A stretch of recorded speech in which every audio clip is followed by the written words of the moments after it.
The sound of chains and the metallic echo of boots on stone fills the air, thick with the scent of burning promethium. Across the war-torn expanse of a hive world, whispers of a name circulate like fire through dry kindling: Khorne. The blood god does not speak in polite tones. He does not wait. He strikes with a hunger that gnaws at the soul before it even touches the flesh.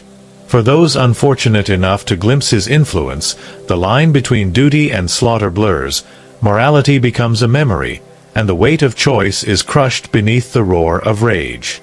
And yet, there is a peculiar allure, an intoxicating pull that draws the bravest, the boldest, and sometimes the most broken to the edge of themselves, where blood is worship, violence is communion, and survival is a fleeting rumor.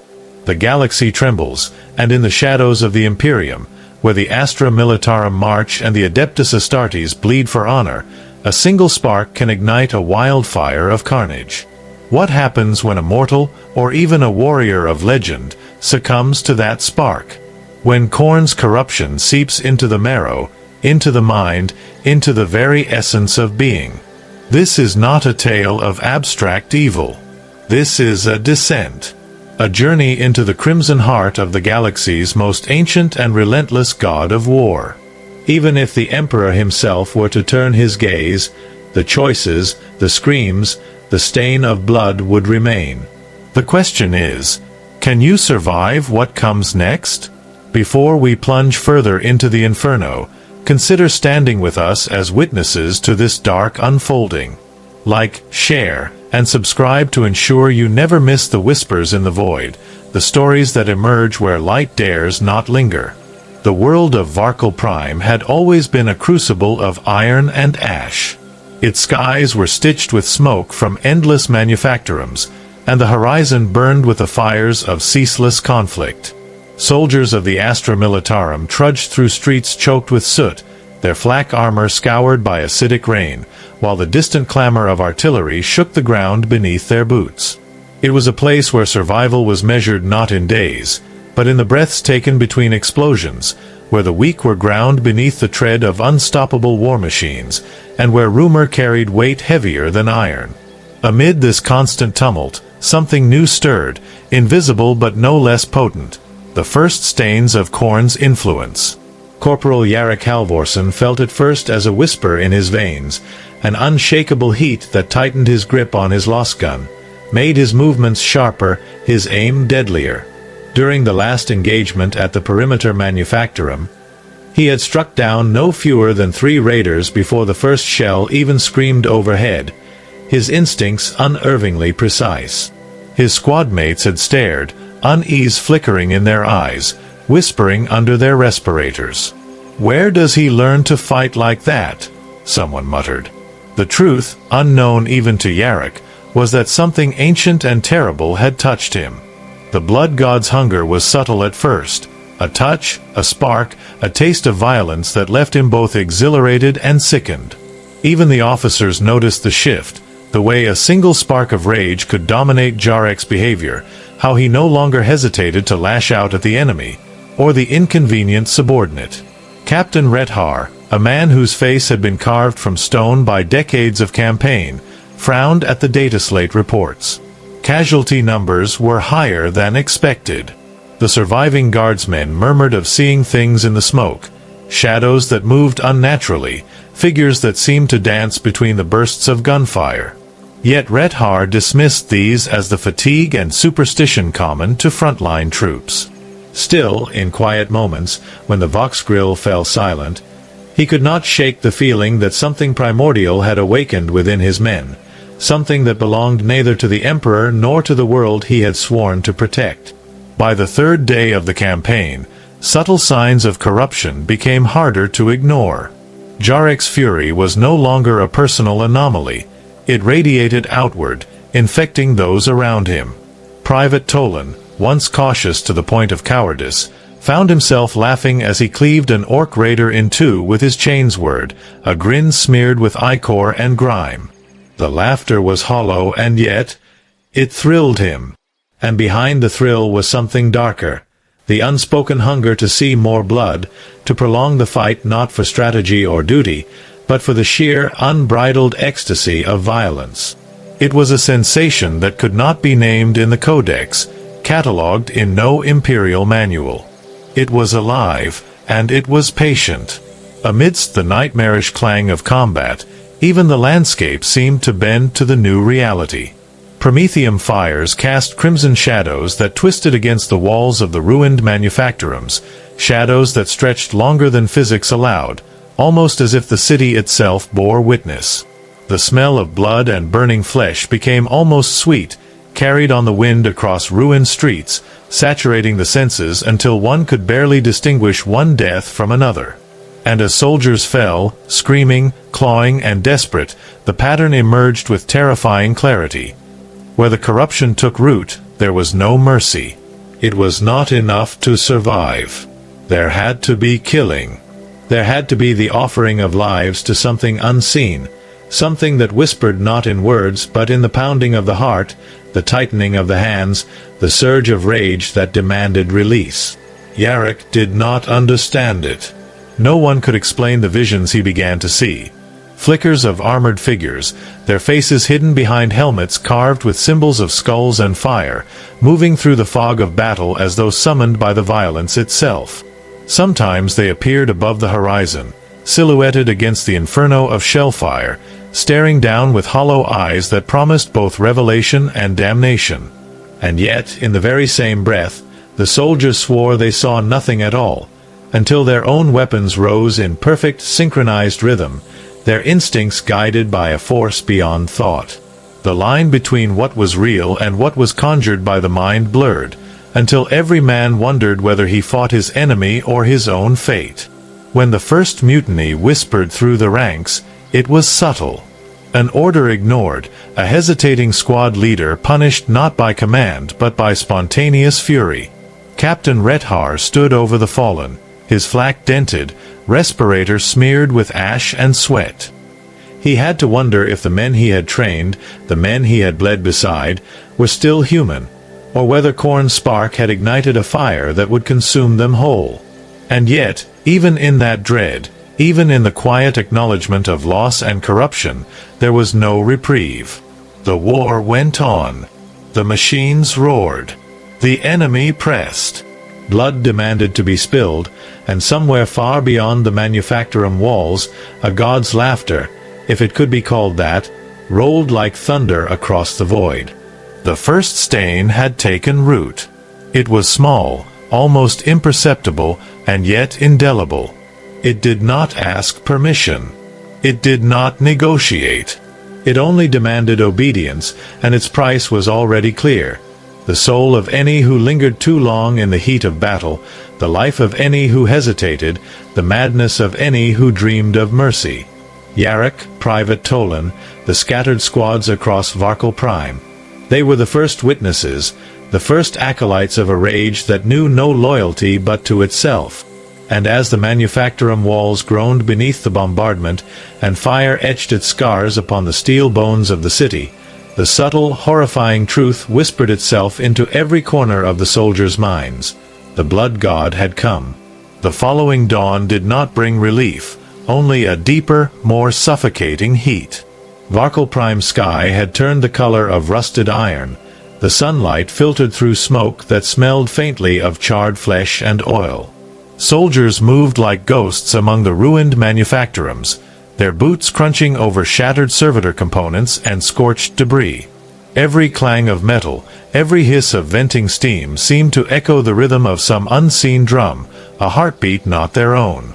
And in that rhythm, Yarrick Halvorsen felt the god's presence like a pulse inside his chest, urging him forward, demanding he meet the day with unyielding fervor. Orders came down from the command vox, clipped and precise, yet the men found themselves executing them with a ferocity that no officer had intended. A single firefight could decimate an entire raider band in minutes, soldiers moving with the efficiency of Scutarii, yet their eyes glimmered with something more, a raw, almost unholy delight in the act of killing.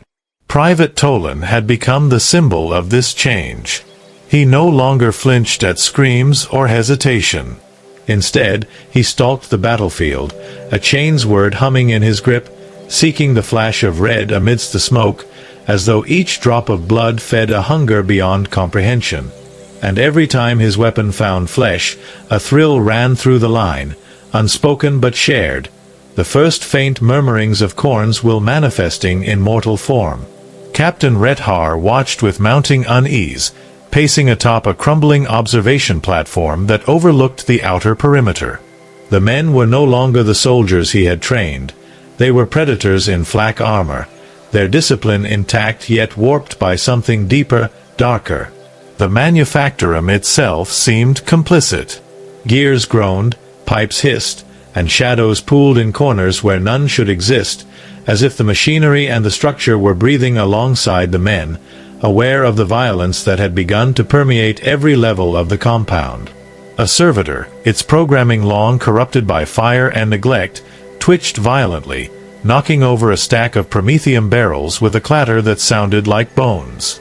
The sound was drowned, however, by the roar of men as they descended upon another orc incursion with a brutality that left nothing standing. Rumors spread like wildfire in the ranks.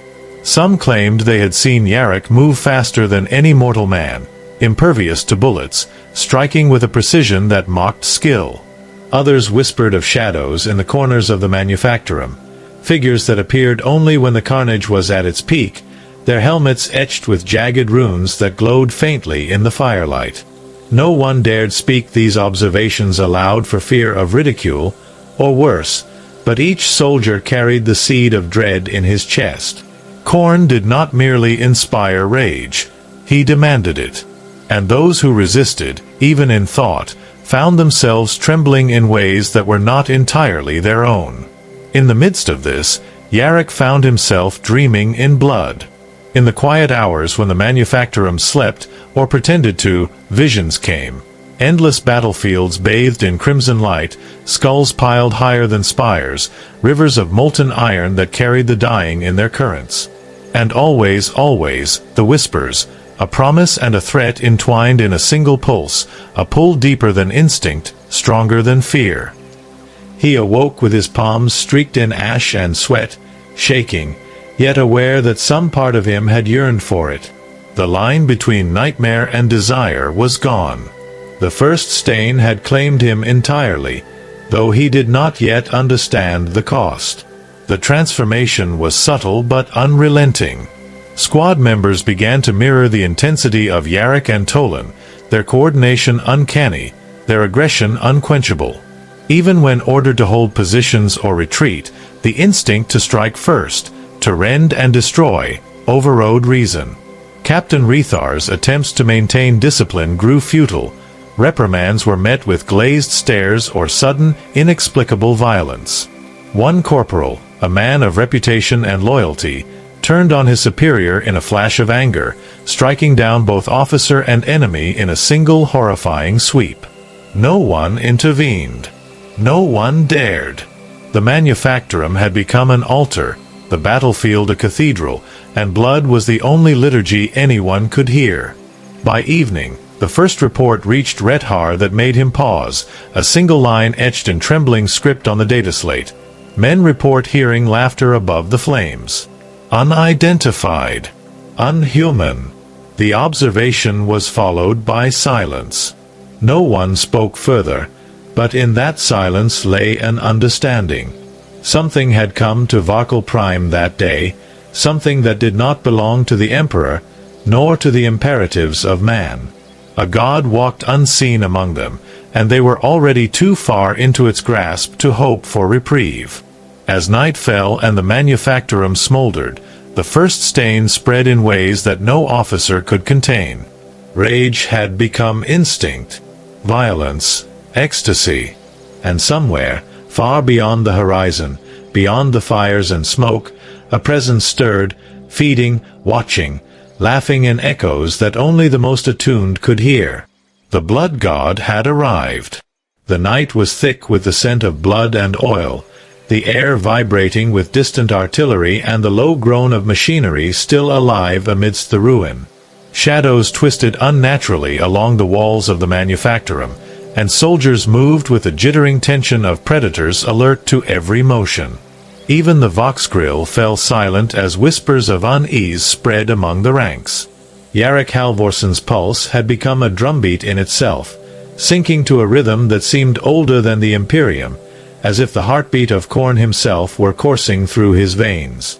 Each breath drew him closer, not just to the enemy, but to a revelation of what he had become. Private Toland sat across the fire from him, Chainsword resting across his knees, eyes reflecting both flames and blood-soaked delight.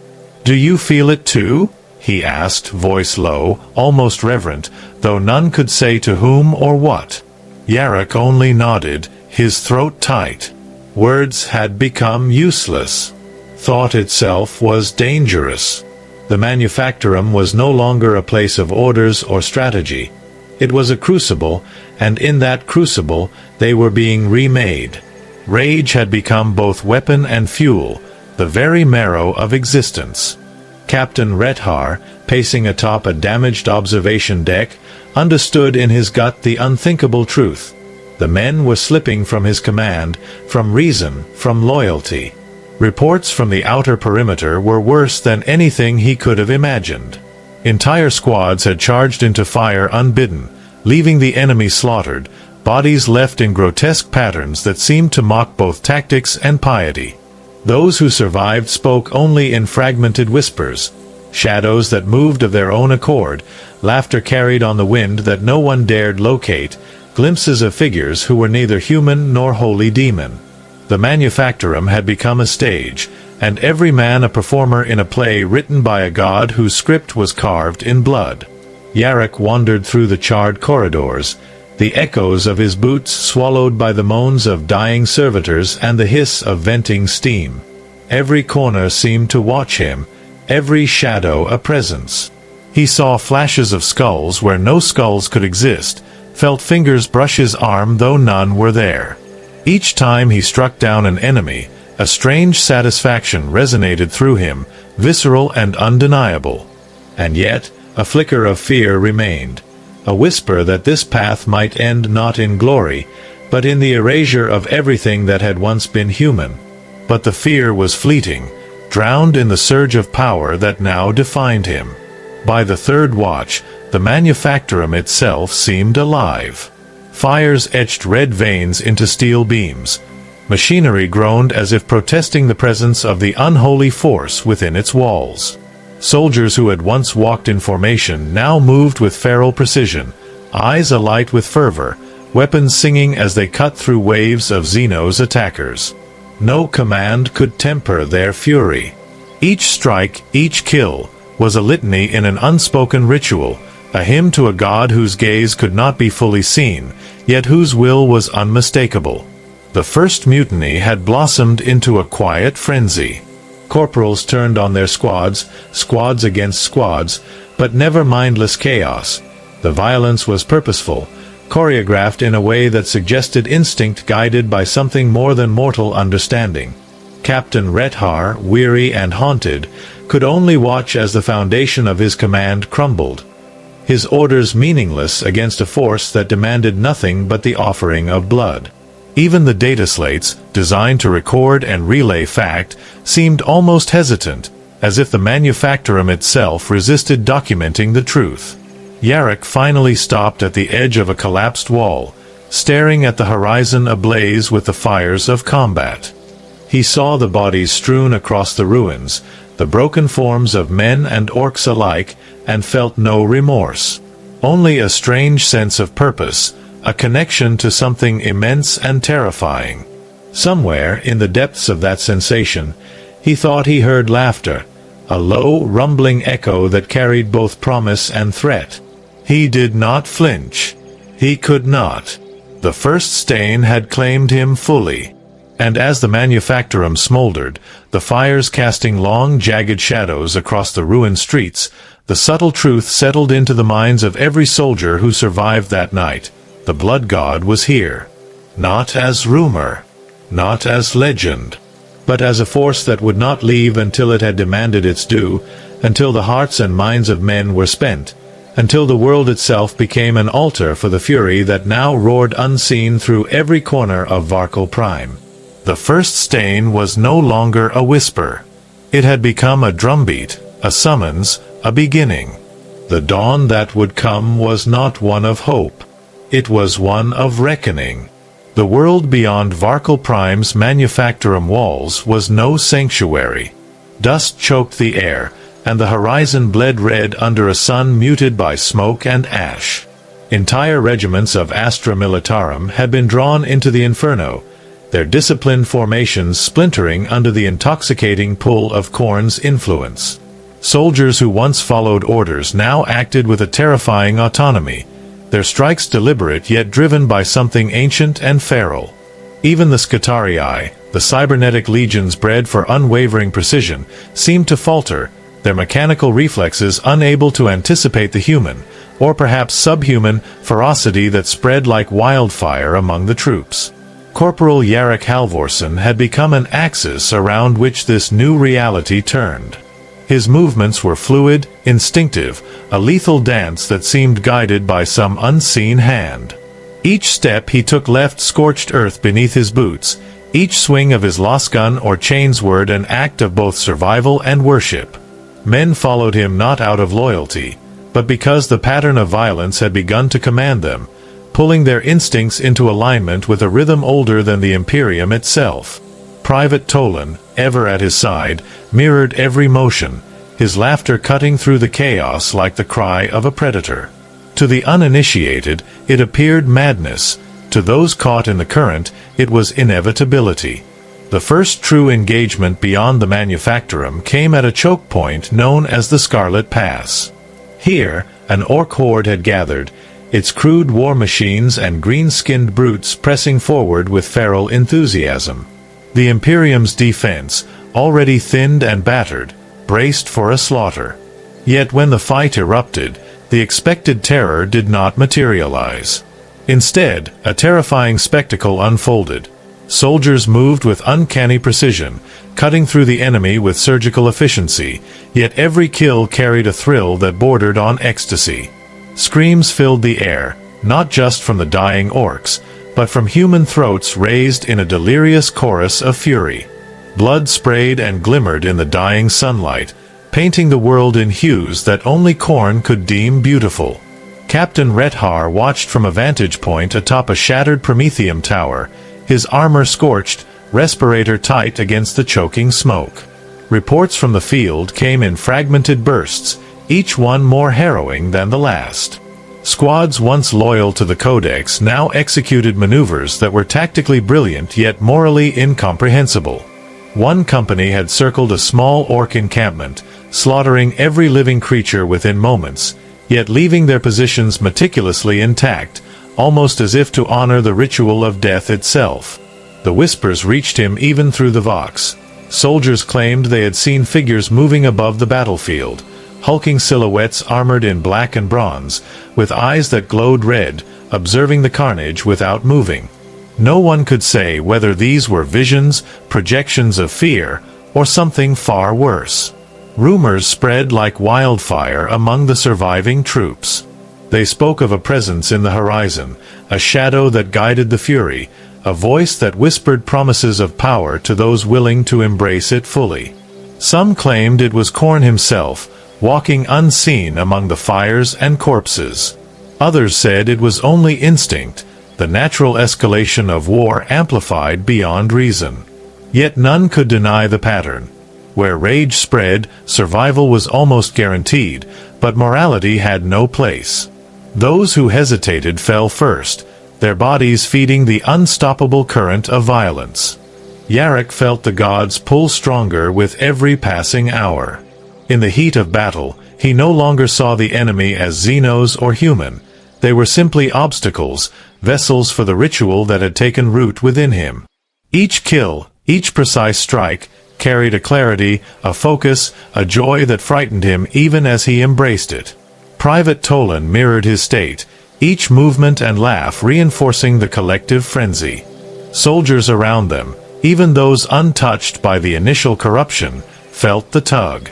Some resisted, faltered, and fell. Others succumbed, their eyes bright with a feral gleam, their bodies instruments of an unseen symphony. The Scarlet Pass became a cathedral of blood, and in its shadow, the first whispers of legend began to take shape. Survivors spoke of warriors who moved like spirits among the corpses, their helmets etched with sigils that glimmered faintly, their weapons slicing with preternatural accuracy.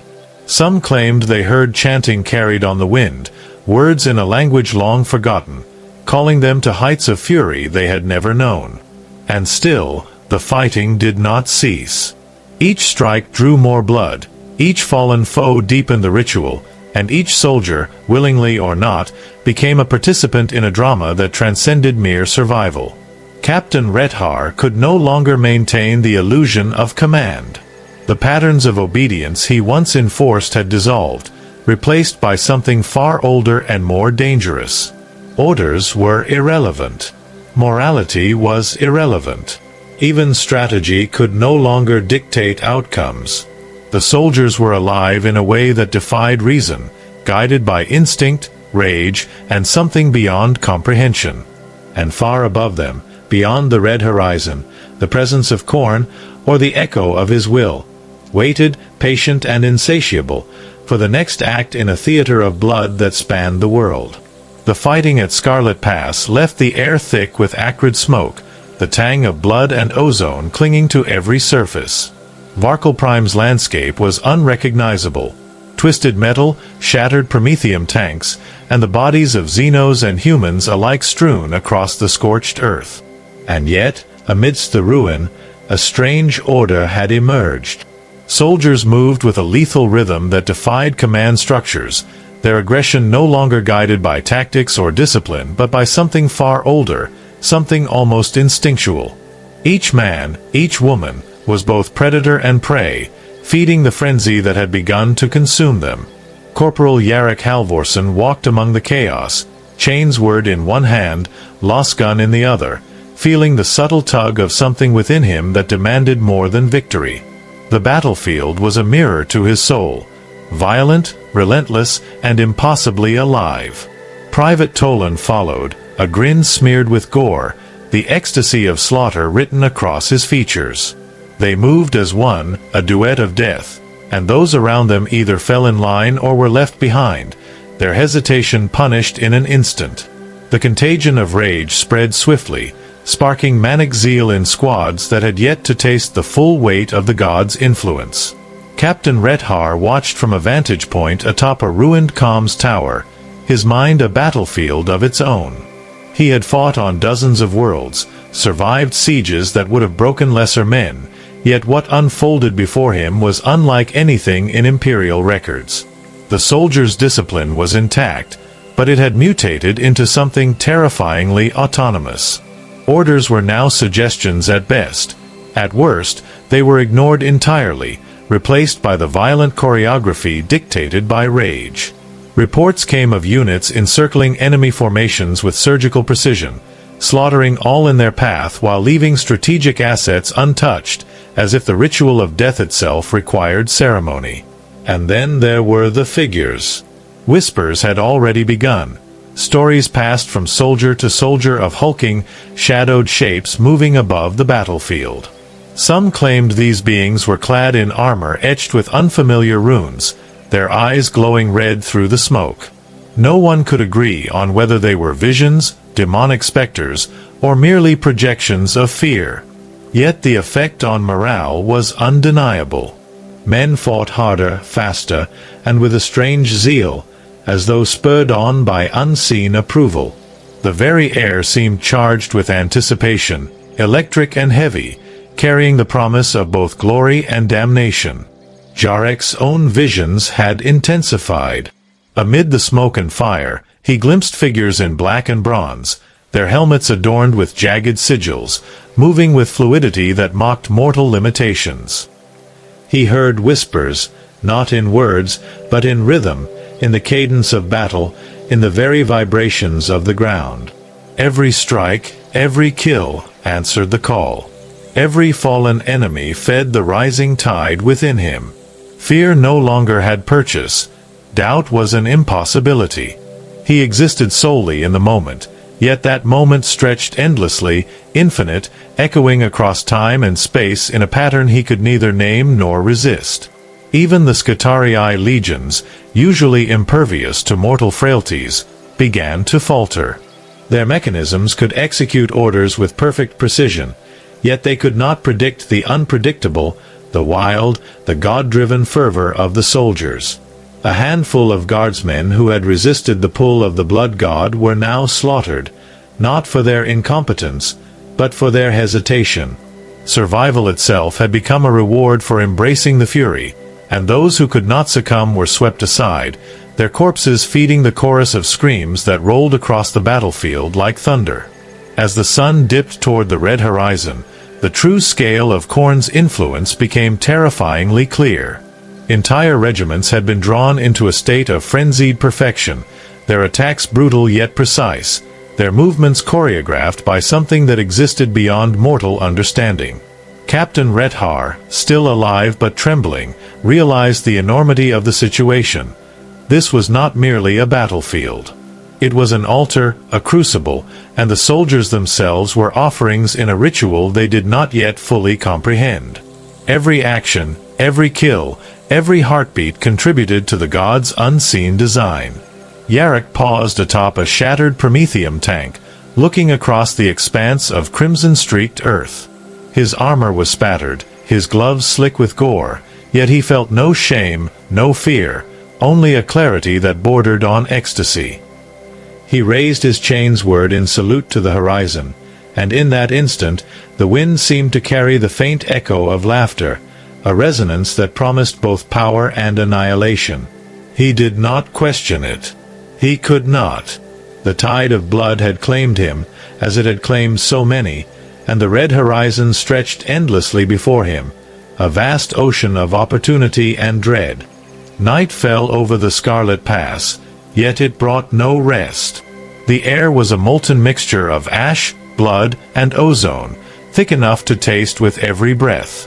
Soldiers staggered through the devastation, their armor scorched and dented, their weapons slick, yet their movements remained unervingly precise. The frenzy that had gripped the battlefield showed no signs of abating. Where once caution or fear might temper action, now there was only the unyielding drive to strike, to rend, to spill, as if the very act of killing breathed life into the chaos itself. Corporal Yarrick Halvorsen felt it in every fiber of his being. The pull of Khorne's presence, subtle but unrelenting, a rhythm that synchronized with his heartbeat. Every motion was a communion, every strike a prayer, and every drop of blood spilled an offering. Private Tolan mirrored him perfectly, a grin etched in crimson, eyes wide with exhilaration, moving with a precision that defied mortal limits. Around them, squads once hesitant or unsure had transformed into something both efficient and terrifying, executing maneuvers that seemed improvised yet impossibly coordinated, as though the battlefield itself guided their hands. Captain Rethar watched from the remnants of a command tower, his vision blurred by smoke and tears, his mind a battlefield of its own. Orders he issued were carried out, but not because of obedience. They were enacted by instinct, by a ferocity that had replaced reason.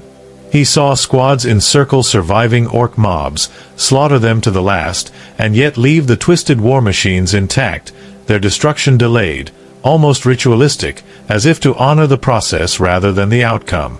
And through it all, the whispers persisted. Glimpses of shadowed figures that moved beyond mortal sight, the faint glow of runes in the smoke, and always the faint, echoing laughter, low and almost musical, that seemed to vibrate in the air itself. The soldiers themselves did not question it. Morality was irrelevant. Fear was a relic of a past existence. Those who had hesitated at first now fought with a single unified purpose: to spill, to maim, to offer the spectacle of war in tribute to something immense, unknowable, and insatiable. Even the surviving Skitarii could not resist the pattern, their programming overridden by the sheer force of instinct and the god-driven rhythm that pulsed through the battlefield. Resistance was fleeting. Submission was survival. Yarrick's visions had deepened. Amidst the chaos, he sometimes glimpsed armored figures moving through the smoke, their forms both human and not, their eyes glowing red, their presence commanding awe and terror in equal measure. He could hear the cadence of their steps in his mind, the almost imperceptible rhythm guiding his own strikes. Every death, every scream, every fracture of bone seemed to carry meaning, a melody written in blood that only those attuned to the god could hear. He wondered fleetingly if he was dreaming, or if the world itself had shifted into a new, terrible pattern that had always existed just beyond perception. The first true test of this new order came as a detachment of orc war bosses emerged from the jagged hills beyond the pass. They were massive, armored monstrosities, their weapons crude yet devastating, their presence commanding the attention of every soldier within range. Yet when the engagement began, the transformed troops responded not with panic but with ecstasy.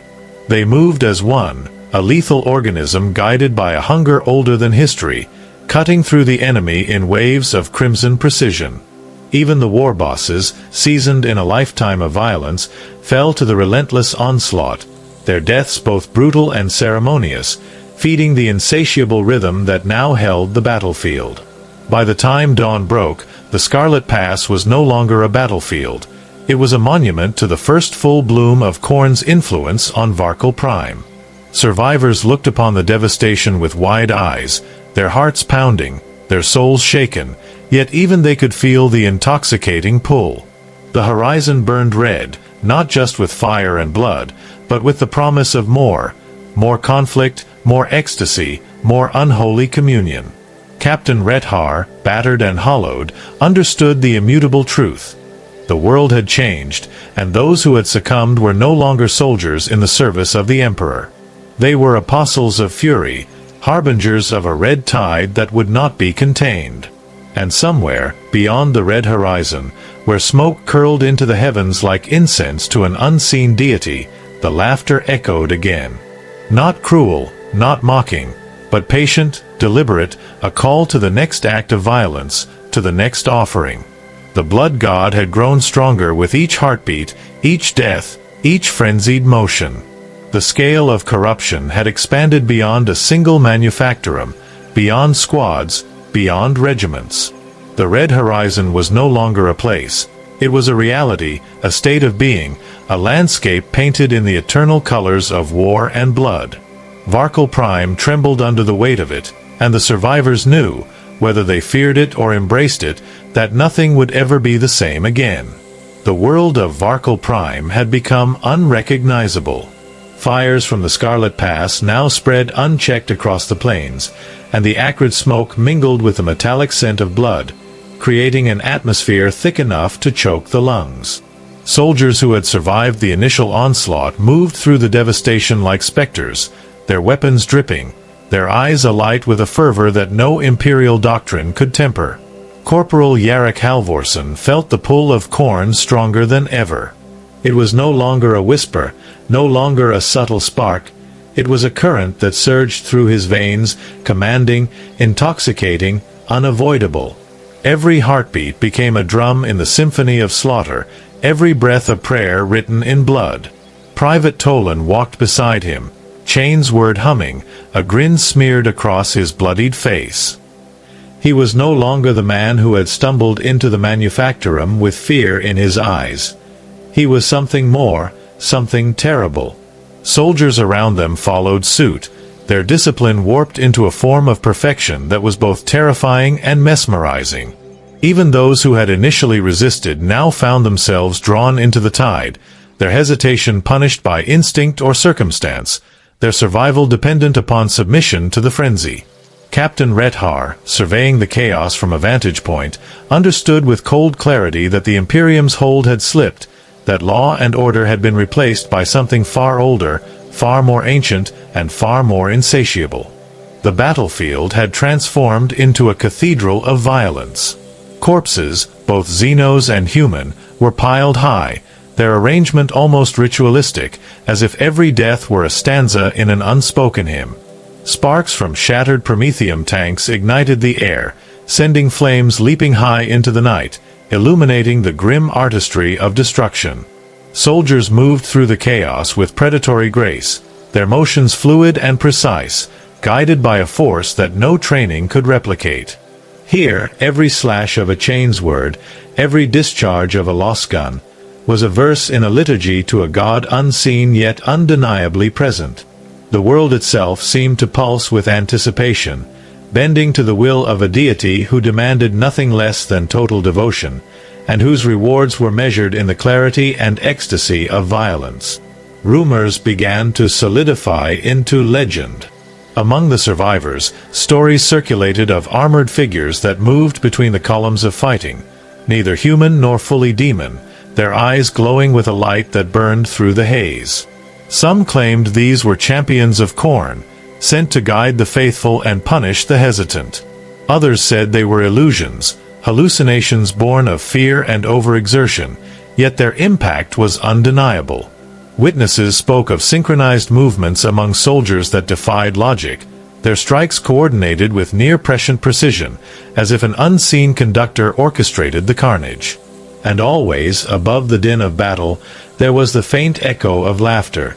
Patient, deliberate, a reminder that nothing in this communion of blood was accidental. Yarrick himself began to feel a strange duality. In the act of killing, he experienced a clarity and purpose that bordered on transcendence, a communion with the violence itself. Yet beneath that exaltation lingered a shadow of fear, the recognition that each act of devotion came at the cost of something irrevocable. Faces of fallen comrades, their bodies twisted in unnatural ways, haunted him briefly, only to vanish in the next surge of adrenaline, their memory subsumed by the god's insatiable rhythm. Private Tolan, sensing his hesitation, placed a hand on his shoulder, a silent affirmation that resistance was no longer an option. Together, they moved as one through the wreckage, offering every enemy life as a verse in their shared liturgy. The chaos escalated further when the orcs launched a desperate counterattack from the jagged ridges of the northern hills. Massive war bosses, their armor adorned with crude glyphs, descended upon the frenzied soldiers with brutal efficiency. Yet, the tide of corrupted fury held firm. Squads that had once quaked before Xenos might now charge into the jaws of death without hesitation, guided by instinct and the intoxicating promise of reward in blood. Every clash of steel against crude armor, every roar and scream, fed the unrelenting current, further solidifying the communion that now defined Varkal Prime. Captain Rethar, though horrified, could not deny the effectiveness of what he observed. Morality and strategy were irrelevant. This was war distilled to its purest essence, brutal and unrestrained, yet impossibly precise. He realized the grim truth. The soldiers who had succumbed to the god's pull were no longer merely fighting. They were vessels for something greater, conduits of a force that could not be contained. Survival depended not on courage or loyalty, but on embracing the frenzy, on offering oneself wholly to the rhythm of carnage. Above the red horizon, the laughter continued, carrying across the battlefield, a reminder that this was not an end but a continuation, a prelude to further descent. Yarrick and Tolan, caught entirely in the communion of blood, did not flinch. They were alive in a way that transcended understanding, their senses attuned to the chaos around them, their purpose aligned with the rhythm of the god who watched unseen. Varkal Prime had been transformed, not by strategy or technology, but by devotion to a force that demanded nothing but absolute submission and rewarded nothing less than total immersion in violence. The communion had begun, and nothing, neither hope, nor law, nor memory, would ever reclaim what had been offered to the blood god. The dawn on Varkal Prime was a molten red, the horizon streaked with smoke and fire, yet it brought no comfort. The battlefield stretched endlessly, a tapestry of corpses, twisted machinery, and shattered Prometheum tanks. The soldiers moved like predators, their movements honed by instinct and obsession, each step, each swing of a weapon, a note in a symphony that no mortal composer could fathom. The communion had deepened, binding every surviving participant into a single, unrelenting current of violence. Corporal Jarek Halvorsen led the vanguard, his chain's word humming as it sliced through enemy lines with terrifying precision. Private Tolan was at his side, mirroring his motions perfectly, their combined presence amplifying the frenzy of those around them. Soldiers who had once been hesitant, unsure, or fearful now surged forward with a clarity that was almost supernatural. Every kill, every crushed orc or shattered servitor, became both offering and testament, a ritualistic act that solidified their bond to the god who watched, unseen, from the shadows. Captain Rethar, perched atop the remains of a command tower, felt the weight of inevitability settle over him. Orders meant nothing. Discipline had been replaced by instinctual fury. Entire regiments executed maneuvers that were tactically brilliant, yet morally incomprehensible, leaving survivors both terrified and in awe. One squad had routed a warband of orc boys, leaving the war boss alive yet bloodied, as if sparing him was an unspoken part of the ritual.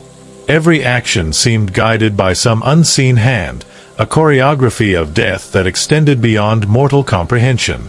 The orcs, sensing the unnatural ferocity of the defenders, hesitated.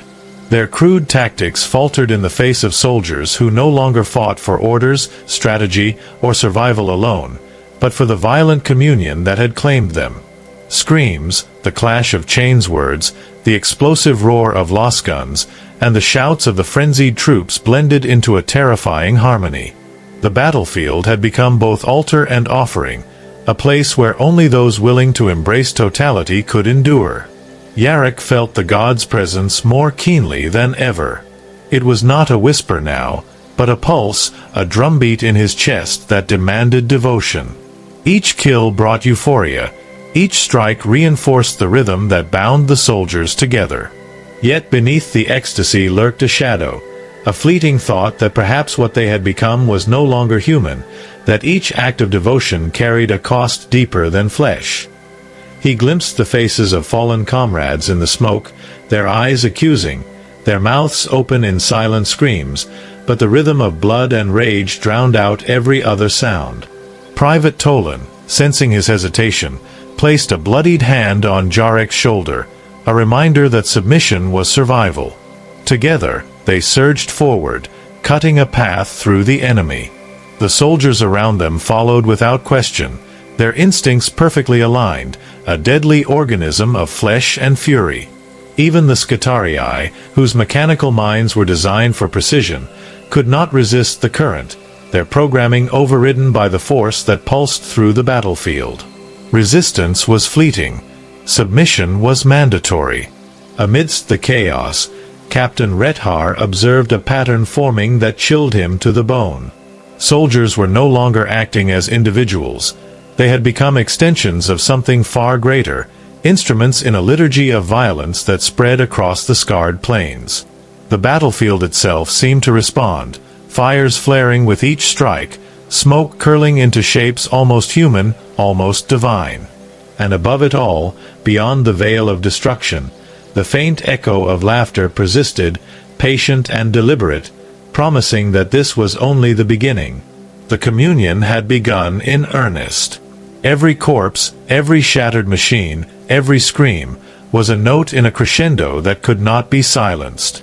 Soldiers who had once questioned orders now reveled in their newfound clarity, understanding that hesitation meant death, and that full surrender to the frenzy meant survival, power, and a terrifying, intoxicating clarity.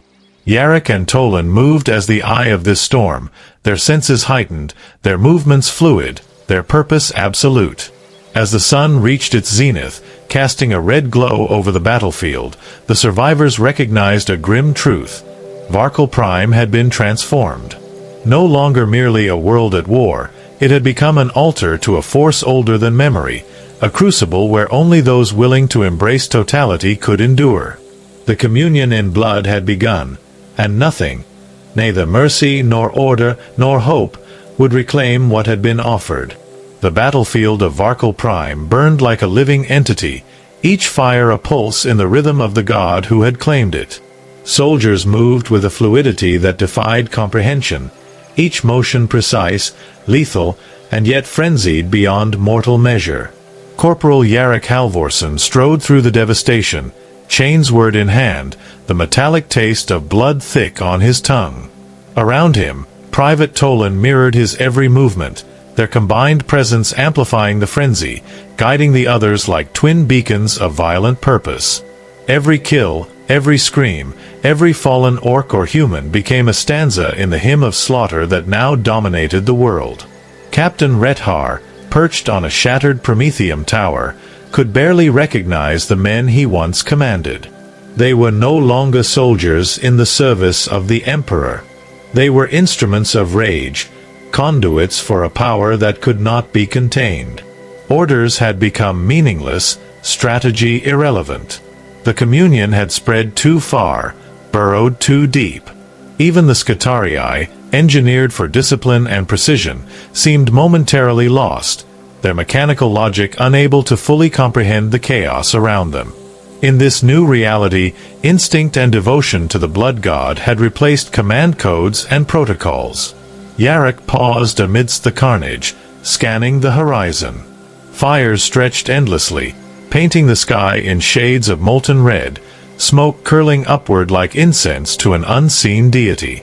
Somewhere beyond the haze, shadows moved, hulking, armored, their presence unmistakable yet intangible.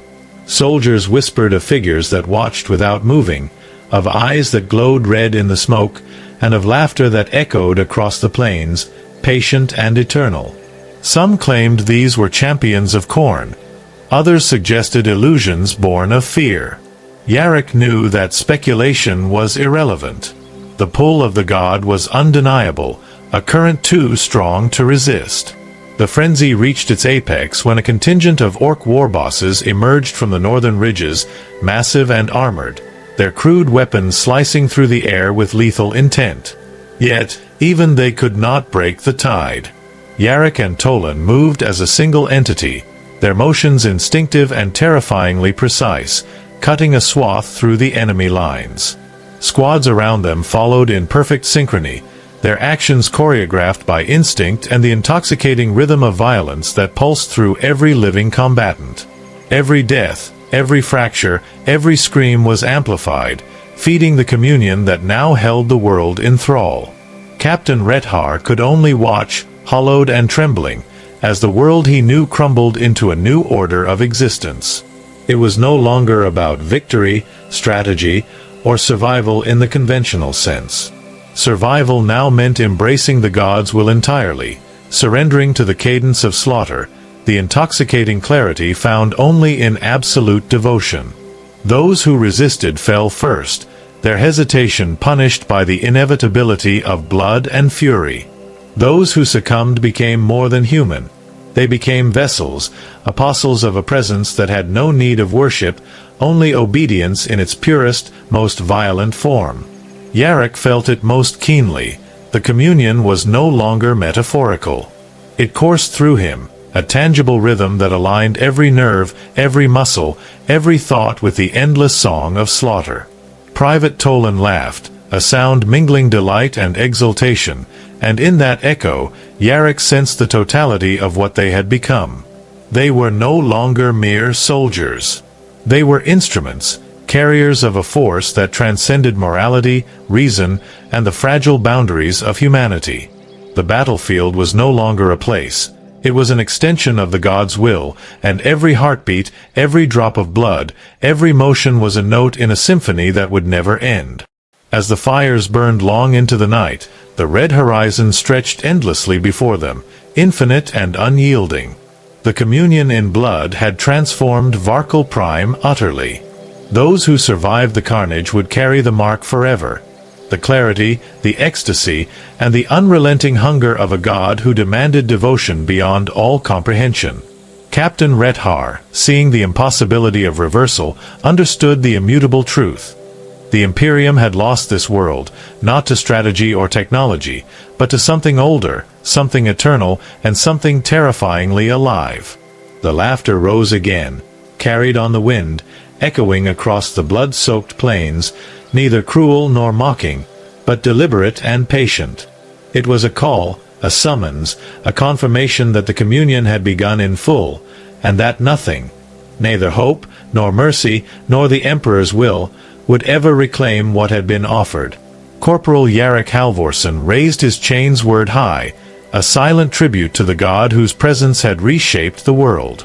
Beside him, Toland mirrored the motion, and together, amidst the flames and the ruin, they stepped fully into the eternity of the red horizon, instruments of slaughter, vessels of fury, and apostles of a communion that would never end. Varkal Prime had fallen, but from its ashes a new, unholy clarity had emerged. The blood god had arrived, and the world would never be the same.